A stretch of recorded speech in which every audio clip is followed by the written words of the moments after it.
It occurs to me looking around the room, some of you might actually not know who I am. My name is John Bedell. I'm a fairly recent import here. Usually I'm back behind a computer monitor at the back. This is not my thing, so forgive me. So my usual deal is that I get up and talk once a year following a habitat trip. Since I'm just a storyteller, I'm not a preacher, that's when I have lessons learned that I feel I want to pass on. But Habitat globally has been shut down now for 18 months. So when Cheryl asked me if I would fill in today, my first response was, I got nothing. But then as I thought about it, I realized that the very fact that I hadn't been able to do my usual Habitat trip actually gave me something to shape a talk around. So here we go. I think everybody that knows me knows that I retired on December 31st, 2019. That's less than 3 months before the world took that dark turn. So it hasn't quite turned out to be the retirement I had planned. I was planning to travel some. I was planning an annual Habitat trip somewhere. And there were a couple of volunteer agencies that I was planning on supporting. But of course, most of that hasn't happened, at least not yet. Thankfully, we did get away in January of 2020, spent a lovely week in Bon Air. So at least we got one holiday trip in before the lockdowns. But I actually had a Habitat trip booked for June of 2020, back to the Chippewas of Nawash First Nation. And I was dying to get back up there. That was the same place I'd been on my 5th build in 2019.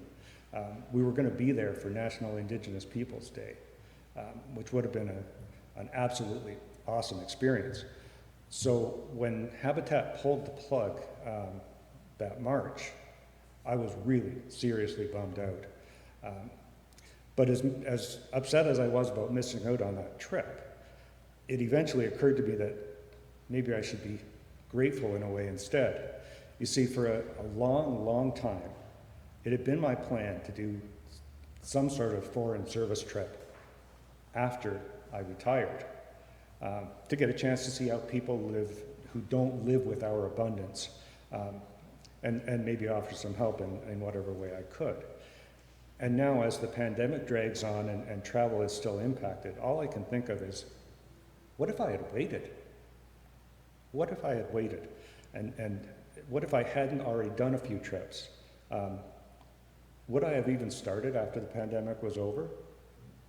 Things being what they are, maybe I would have just let the idea drop altogether. Who knows? Back in 2014, I wasn't planning on doing a Habitat build yet. But then one of my closest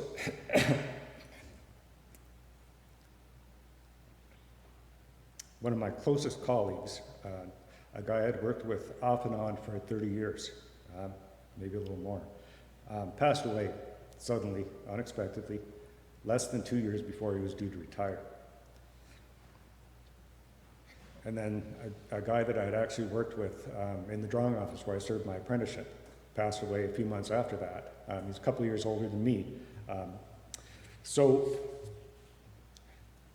I decided, the heck with this, I am not waiting until I retire. Heck might not have been the word I actually used, but so I went out, I did some research, decided to book a trip with Habitat for Humanity's Global Village branch, and selected a trip for March of 2015 to the north end of Cebu Island in the Philippines. You have no idea how blessed I feel that I made that first trip. That area had been devastated by Typhoon Haiyan, one of the strongest storms that had ever hit the Philippines the previous year. What we were working on was a housing complex to replace virtually an entire community that had been wiped away in the storm. If I had waited for retirement and not made that trip, I would have missed out on one of the pivotal experiences of my life.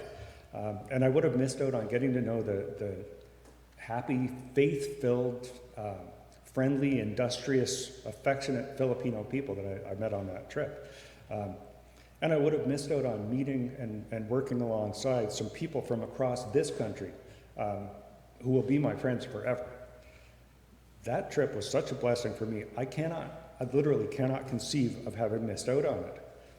And some of the kids that we met on that build, who came and visited us on the job site, and we went and visited them at the school, some of them would actually be out of school by now. And who can say what impact it might have had on those kids, knowing that these tall, pale strangers from far, far away cared enough to come and help rebuild their community. I've said this before, but I think the best way to achieve world peace is for us all to meet one another's children. While we were there was one of the local laborers that we were working alongside of said it this way. He said, "The people of the Philippines don't have much, but they don't need much. Their children are their treasure." So how awesome a life lesson is that one. If I hadn't done that first trip, I probably wouldn't have been invited along on my second trip because it was the same team leader and a few of the same team participants. And had I not been on that trip, I would have never seen the slums of Delhi. The homes that we were building there were a grand total of 180 square feet to serve a family of 6 and more. That's the 180 square feet is 10 feet by 18 feet. Many of us have living rooms larger than that. Yet they were absolutely thrilled with the homes we were building. That's the family that my part of the team was actually building for. Other than the little boy in the red and white striped shirt, that's the family that was living in 180 square feet. If you ever want to count your own blessings, go and spend some time amongst people that live in those conditions. And I'll admit, when you go overseas and do one of these trips, you do occasionally get to do some bucket list worthy things as well. I can still bring to mind the smell of the spice market in Old Delhi, where we toured. And of course, I'm never going to forget seeing and touring the Taj Mahal. Count my blessings? Oh yeah. Likewise, if I hadn't done that first trip, I probably wouldn't have made the third trip, which took us to the rural southeast of Nepal, with the same team leader and again, a few of the same teammates. These trips become kind of a family event, and so the same people turn up again and again, which is something that actually adds to it. Had I not made that trip, I would never have believed that a family could live like this in this day and age, and I would not have seen the joy on their faces when they saw the home that we were building them taking place. And of course, I would never have gotten to know the rather feisty, friendly people of Nepal. Blessings, many of us have no idea how truly blessed we really are. And again, when you're over there helping, sometimes you have the opportunity to get out and see some kind of cool things. A flight by Everest would be one of them. And sunrise over the Himalayas is that's actually the image that I used for the background for today's service is the sunrise over the Himalayas from Nagarkot.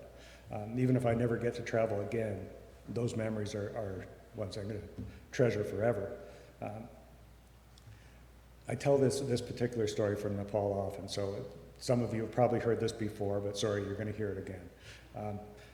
While we were in Nepal, we actually dropped by to visit a young couple who were living in a house that had been worked on by a habitat team from Canada a few years ago. And some of the people on my build had actually been on that build previously. So they wanted to go back and see how things were going and get an update. The young couple was absolutely thriving in their home. And they'd actually expanded it to allow some additional family members to move in. When those other family members moved on, the young couple felt that their lives were so blessed that they turned the empty space into a worship space.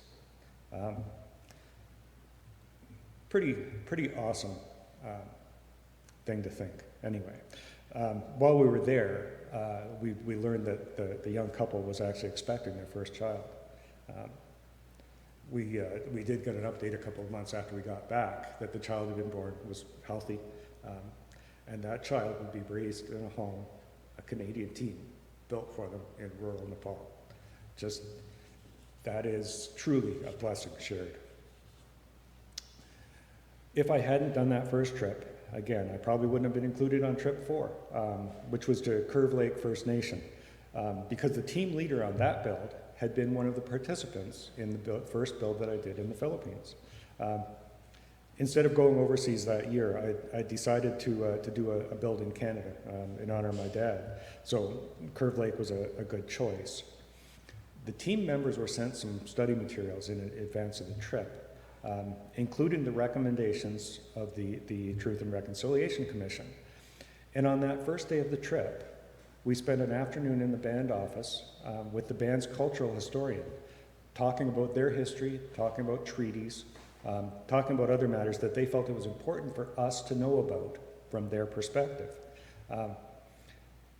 It is truly a blessing to hear directly from the people involved. It's one thing to read the stories. It's another thing to hear directly from the people and talk to them. What a privilege to be able to sit down in peace and mutual respect and discuss things that are of great cultural significance, even though some of the things that we learned about this country that we love were very hard to hear. That was long before we learned of thousands of unmarked graves at residential schools. And to be honest, I'm glad it was before that. In some small way, it prepared me for the disturbing stories that were to come. Because the reality is that we, all of us, are treaty peoples. And as such, we have all fallen short of honoring our obligations. The residential school debacle is by no means the only example of how we have failed the Indigenous peoples who lived and loved this land and all that's on it for many, many lifetimes before the settlers appeared. I count it a great blessing to have learned some of the stories the way I did, instead of just reading them in news media and books. Build 5 was another Indigenous build in Canada, because Build 4 had been so good, but it was the same team leader as Build 4. So again, everything flows together. Had I not done that first build in the Philippines, I probably wouldn't have been off on Build 5. It was with the Chippewas of NIagara First Nation up on Cape Croker, and it was another remarkable experience. At one point on the build, we took an afternoon off and spent it with several of the village elders, learning from them directly the things that they felt it was important for us to understand. And a high point was spending some time in the woods with one of their healers, gentleman on the screen here. I still have a sprig of balsam, which is one of their sacred medicines. I still have that. It was given to me that day.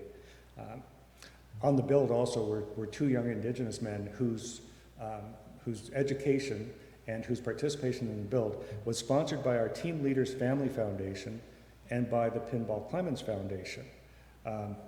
So it was very cool to work alongside those kids and get to know them a little bit. And it was even more fun when Pinball Clemens showed up on the site and worked our build for a couple of days. I don't know how many of you are football fans, but that's a pretty familiar name to Canadian football, in Canadian football terms. You never know what unexpected experiences are going to come up when you're open to them. That was one of the biggest lessons I learned from one of my friends on that first build in the Philippines. Life is just full of unexpected blessings. Now, having been to all of these places and seen how the people live there, some of the responses to our current pandemic really distress me. A young lady I used to work with, who I ended up unfollowing on social media because I couldn't stand it anymore, she claims that proper diet and exercise and attention to your gut flora are the solution to the pandemic, not vaccines. But 8.9% of the world's population, or 690 million people, are food insecure. How do they attend to proper gut flora when they don't even know where their next meal is coming from? Do we just let them die because their diet isn't proper? not a first world solution to a global problem, to propose something that doesn't take into account global realities. It infuriates me to have people talk about solutions to what are really global societal problems that fail to take into account those global inequities. First, we need to level the playing field. Then we can talk about solutions. But that's a topic for another day. I'm just grateful to live in a country where I can shelter safely when need be, while so many don't have that luxury. So when I talk about the Habitat experiences, a lot of that is mostly kind of old news. I titled this talk, Counting My Blessings in These Strange Times. So what about more recent stories? Well, Laurie and I, my wife and I, recently celebrated 36 years of marriage. We reached that milestone after 15 months of lockdown together. She hasn't killed me yet. She still makes me apple pie. So I've got to say, we remain pretty blessed in spite of this pandemic. And my family has stayed safe and well while so many others have suffered a great deal of hardship. And it's not over yet, so I am eternally grateful for that. And finally, and maybe most important to this particular talk, there have been blessings that were a direct result of my faith. Most of you know that during the lockdown phases of this pandemic, a great deal of effort went into creating the Sunday services for this church family. Because of the way we created the Sunday services, I ended up spending a great deal of time with Reverend Bell and Reverend Cheryl. For those of you who know my history a little bit, you know that I've been in an awful lot of churches. I've heard an awful lot of ministers. I have lived under the worst minister ever. I've heard some brilliant preachers. But I've got to tell you, in all honesty, our ministry team here is the very best that I have been associated with.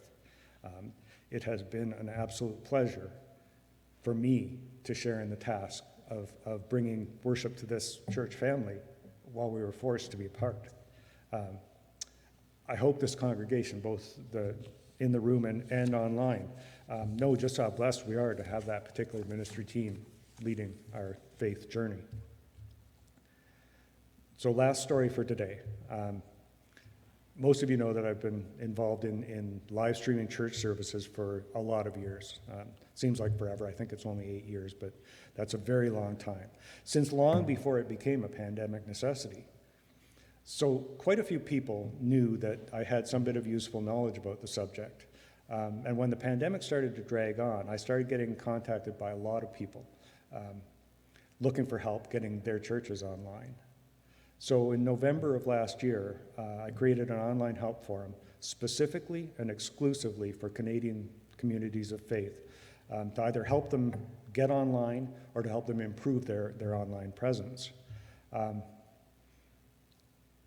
That community has now grown to 685 members, individuals and congregations all across this country. That map is actually created by one of the team members that plotted out the locations of all of our members, literally all across the country.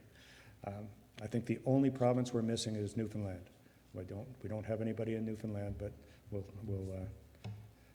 we've serviced communities everywhere else in the country. And aside from helping with information and advice, I've actually built and installed streaming systems in 8 churches myself. And most of them reached out to me through their association with that help forum.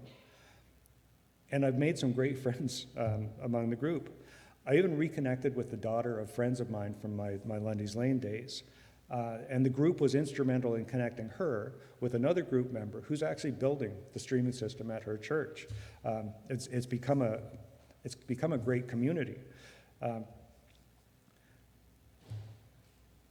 This past Monday and Tuesday, I was actually up in the Port Perry region installing streaming systems at 2 small town churches that were part of the same pastoral charge that wanted to get their services online.